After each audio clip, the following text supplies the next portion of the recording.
Students, आज हम एक नई चीज़ स्टार्ट करने जा रहे हैं और इसमें आज हम सीखेंगे इंग्लिश प्रोवर्ब्स। तो ये प्रोवर्ब्स क्या होती हैं इसके बारे में बात करते हैं। इंग्लिश प्रोवर्ब्स, तो प्रोवर्ब्स होती हैं कहावतें।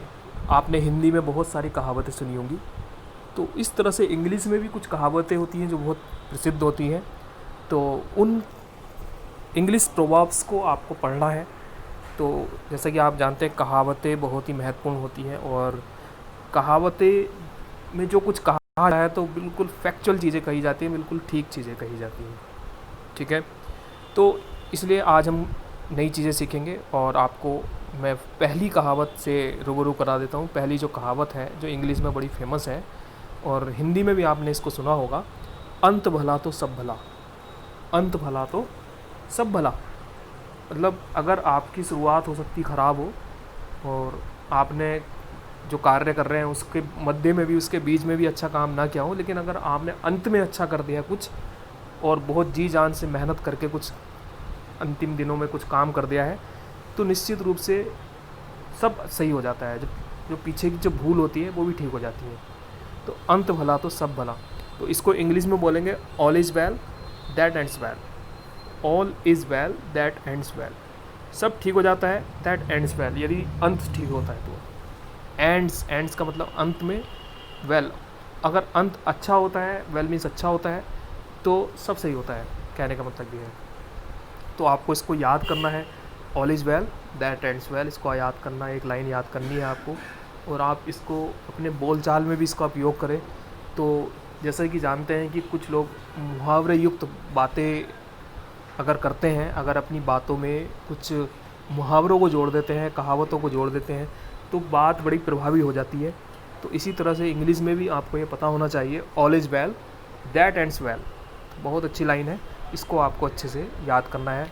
इसी तरह से सेकंड है, every cock fights best on his own dunghill. तो मतलब इसका मतलब है, अपनी गली में कुत्ता भी शेर होता है।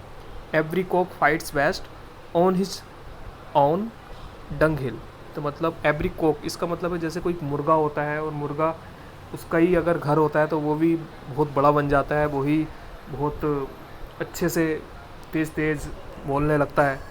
ठीक है ना, तो कहने का मतलब है कि कोई कमज़ोर व्यक्ति है और अगर अपने घर में है तो वो अपने आप को ऐसा दिखाता है जैसे कि वही शेर है, वही सबसे बड़ा फाइटर है, वही सबसे बड़ा लड़ाकू है, ऐसा दिखाता है। तो every cock fights best on his own dunghill, तो इस तरह से करके आप इसको याद कर सकते हैं। थर्ड है, अपनी दही को कोई खट्टा नहीं कहता। तो देखिए, every porter praises his on pot. Porter porter कौन होता है? पोर्टर होते हैं जो बर्तन बनाते हैं, कुम्हार जिसको बोलते हैं। तो हर जो कुम्हार होता है प्रेजेज को प्रशंसा करता है, हिज ऑन पॉट, अपने बर्तन की प्रशंसा करता है।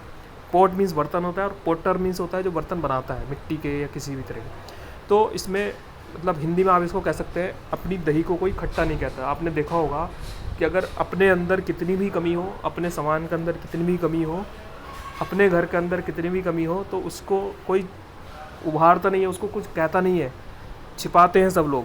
तो इसी तरह से इसको आप इंग्लिश में याद कर सकते हैं, every porter praises his on pot. Every porter praises his on pot, बहुत ही फेमस कहावत अंग्रेजी की, आप इसको याद करेंगे।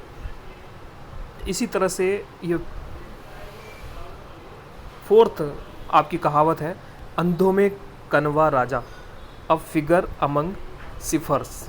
अ फिगर अमंग सिफर्स, सिफर्स होते जीरो, तो अ फिगर अमंग सिफर्स, तो जीरो में जो लोग थोड़ा बहुत जानते हैं, थोड़ा बहुत कुछ आता है उनको, तो वे अपने आप को बहुत बड़ा मानते हैं। तो अंधों में अगर काड़ा भी कोई आदमी होता है तो वही राजा बन जाता है, वही सब उनसे बड़ा बन जाता है, इसका मतलब ये हुआ। तो अ फिगर अमंग सिफर्स, सिफर्स का मतलब होता है जीरो। तो सिफर्स, अगर जीरो में अगर कुछ कोई चीज़ अच्छी होती है तो वही अपने आप को बड़ी मानने लगती है। तो अ फिगर अमंग सिफर्स, इसको आप इसको याद कर सकते हैं। फिफ्थ है, अधजल गगरी छलकत जाए, भरी गगरिया चुप के जाए। कहने का मतलब इसमें है, कहने का मतलब इसमें है ये कि जैसे आपको, जैसे अधगल गगरी छलकत जाए, भरी गगरिया चुप के जाए, deep rivers move with silently majesty. Shallow brooks are noisy. कहने का मतलब है इसमें कि जो गहरी नदी होती हैं तो वो शांत ढंग से बहती है। डीप रिवर्स, डीप मतलब जो नदी गहरी होती है, मूव वेरी साइलेंटली मैजेस्टी, बड़ी शांत बहती हैं। सैलो ब्रुक्स आर नॉइजी, लेकिन जो ऐसी नदी जो कम गहरी है तो उसमें पानी की बहने की आवाज़ आती है। कहने का मतलब है अदगल गगरी छलक जाए, मतलब एक ऐसा आदमी जिसको कम नॉलेज होती है, जिसको कम ज्ञान होता है, तो वो बड़ी बड़ी बातें करता है। और जिसको बहुत नॉलेज होती है, जो विद्वान होता है, बस चुपचाप रहता है, शांत रहता है, और जब ज़रूरत होती है तो अपनी नॉलेज को वो प्रदर्शित करता है। और जैसे कोई टीचर हो सकते हैं, तो जब ज़रूरत होती है, कुछ लोग ऐसे होते हैं जिनको कम नॉलेज होती है, तो वे सभी के सामने अपनी नॉलेज का बखान करते हैं। और लेकिन जो लोग ज़्यादा जानते हैं, जो विद्वान होते हैं, उनको जब ज़रूरत होती है तभी वो उसको शो करते हैं, तभी उसको प्रदर्शित करते हैं। तो अदगल गगरी छलकत जाए, वो बिल्कुल वैसे ही है जैसे कि कोई बर्तन है। अदजल गगरी का मतलब, गगरी मतलब एक बर्तन है, और उसमें अगर वो आधी भरी हुई है तो उस जब वो छलकती रहेगी, उसका पानी बाहर आता रहेगा। लेकिन एक ऐसा बर्तन है जिसमें पानी फुल भरा हुआ है, तो वो क्या होगा, वो छलकेगा नहीं, वो गिरेगा नहीं। तो ये बिल्कुल सही बात होती है। तो ये कहावतें हैं, और उम्मीद है कि आपको अच्छी लगी होंगी। कुछ नई चीज़ें हैं और आपको बहुत अच्छे से इसको लर्न करना है, अपनी कॉपी में लिखना है और फिर इसको लर्न करने की कोशिश करना है। आपको इंग्लिश और हिंदी दोनों में प्रोवाइड कराई जा रही है। तो आपको जो आज बताया गया है, इसको आप थोड़ा, मैं कमी कोशिश कर रहा हूँ कि कमी आपको बताया जाए, लेकिन आप इसको अच्छे से याद करना, और आप कोशिश करना कि अपनी बातों में इनको भी यूज़ करें, इनको भी प्रयोग करें।